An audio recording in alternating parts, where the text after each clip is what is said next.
Students, good evening. Welcome to Excellence IAS. Let us do the editorial analysis for today, that is November 28, 2022.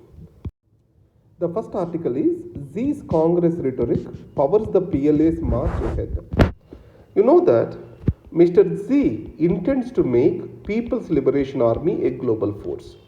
So he started modernizing the same. Previously, Mr. G was the Secretary to Defense Minister of China. In these circumstances, Z knows clearly the faults of PLA. And second, he is the strongest leader in China after Mao. And he is holding the power for the third term. And his bold vision is that China is getting undermined by the global powers. Or China is not being given the right space for it to grow. With this bold vision, he is trying to reform the People's Liberation Army. And also it wants to challenge the hegemony of United States of America and wants to rise as a superpower for itself. The relationship, strong bonding that is existing with Russia is helping it. And added to that, another important support is international trade. Today in the international trade, China is an unquestioned power. In these circumstances, the claims that China is also weaponizing the trade. Especially, this can be observed with Australia. China has banned imports from Australia when it has questioned the China's authority on South China Sea and also when it made allegations on COVID-19 virus on China. From this perspective, let us try to understand this article.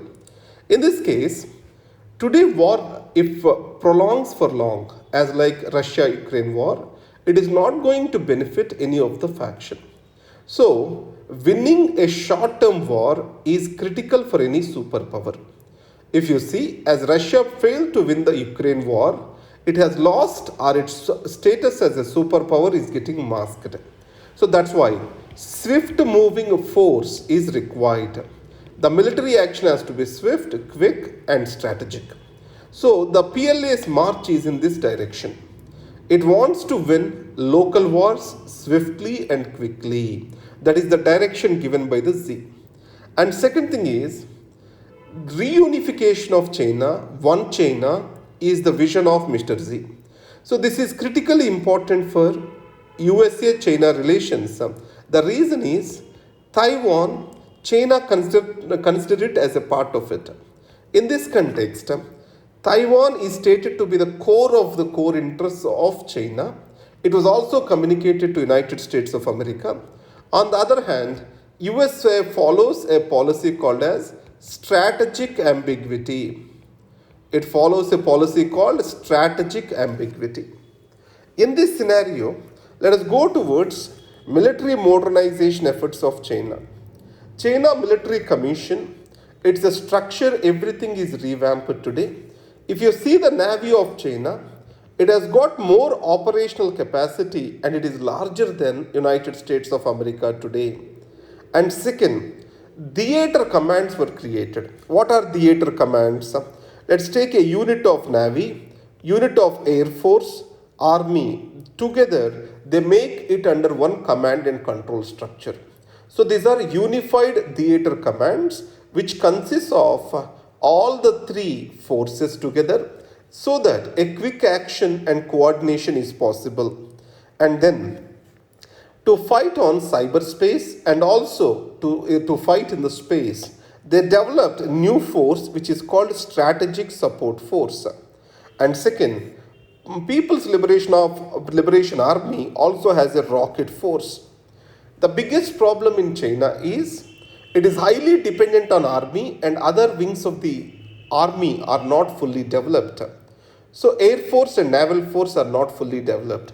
As of now, Naval Force has been developed and Air Force has to be strengthened further. The biggest drawback for the armed forces is the skilled manpower. If you see the Congress, in that Mr. Z has specifically spoke about skilling the manpower of the armed forces, taking into the armed forces the skilled and efficient manpower to modernize the armed forces. Context, what is the impact we see over here? Today, with regard to Australia, In the Pacific Ocean, there are islands which are called Solomon Islands. China went all the way there and filed a strategic security pact. Obviously, it is in the neighborhood of Australia. Australia is going to face inconvenience out of it. So that's a warning from China to the Quad. And India is also going to become inconvenient with the rising power of the China in this region. So local disturbances China wants to solve with swift, strong military force, which is not a good news to India. These are the things we need to remember from this article. Next is shifts unexplained. This is regarding the transfer of judges of the High Court. You know that judges like Bhattu Devanand and Ramesh from AP High Court, Ms. Lalita and Mr. Abhishek Reddy from Telangana High Court, and also one important judge, that is Nikhil S. Karyal from Gujarat. These are being transferred from their respective states to the other states. In this case, is transfer of judges right or wrong? Because it is an important factor that determines the independence of judiciary. In this case, the transfer of judges is in the hands of collegium. So most of the times, why the transfer of judges has to happen? That is to ensure the judicial merit across the country. That is in the best interest of the administration of justice, a judge has to be transferred not as a mechanism of punishment. Judicial transfers shall not be centered around punishment. They have to be centered around merit and quality administration of judges. While they are being transferred, their opinion also has to be taken into consideration. But the opinion of the judge is not binding, and it means that he can be transferred against his will. In this context, the bar has opposed transfer of judges, Justice Abhishek Reddy from Telangana High Court and Nikhil S. Karyal from Gujarat High Court. Abhishek Reddy's transfer was upheld, but Nikhil S. Karyal of Gujarat High Court's transfer was not made. So this differential treatment also poses some confusion, and lack of transparency on the case of judges is not good for the judicial accountability and independence. So those are the points you need to understand here. It's time to discuss depopulation. First, you need to understand what is the meaning of depopulation. Decrease in the size of the population is called as depopulation. If you see in the states of Tamil Nadu and Kerala, the population is coming down. Way back in 2000 itself, Tamil Nadu has reached the replacement level of fertility and its population is coming down. In these circumstances, what are the consequences of this? If you see Japan, Iceland, all these countries' population is decreasing and they are going through a crisis phase.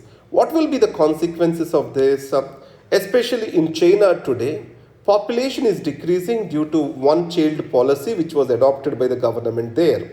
If you closely observe China, son preference is increasing in China. And the second is welfareism is going to suffer. The old age population is increasing. When the old age population increases and young population comes down, it is going to create a crisis of welfareism. And productivity of the economy is also expected to come down. And then migration, especially in the case of India, northern states having young population, they are expected to migrate to southern states. So internal migration is expected to increase in India. So it means, what is the status today we have? The Tamil Nadu and Kerala and most of the southern states are achieving the replacement level. And if you see the facts of today, entire India as a whole has experienced a replacement level of fertility. It means by 2086, India's population will start decreasing. And in the meanwhile, the old age population is going to increase. So that's where India has to think about depopulation now itself. The southern states have to think about them even before India starts thinking. How the world is solving this problem? First is the sharing of household work is getting evenly distributed between men and women, and then mothers are given lot of support system. Various child care activities are being subsidized. They are actively encouraging the immigration. India also need to think on those lines. Now in this, challenges and concerns of depopulation, I already have discussed. Rising old age population, son preference is also increasing, internal migration, skill deficit, welfare sustainability becomes difficult, economic productivity will be lost. And finally, towards legalizing same-sex marriage, I want you to remember two judgments over here. Navtej Singh Johar case and Puttaswamy judgment of 2017. Navtej Singh Johar case, it has decriminalized homosexuality, and then Puttaswamy judgment of 2017 declared privacy as a fundamental right. Remember these two judgments, these are very critical. So these two are the basis for legalizing the same-sex marriage. So the court is today facing a new petition on solemnization of same-sex marriage under the Special Marriage Act. So these are the articles for today. Thank you very much.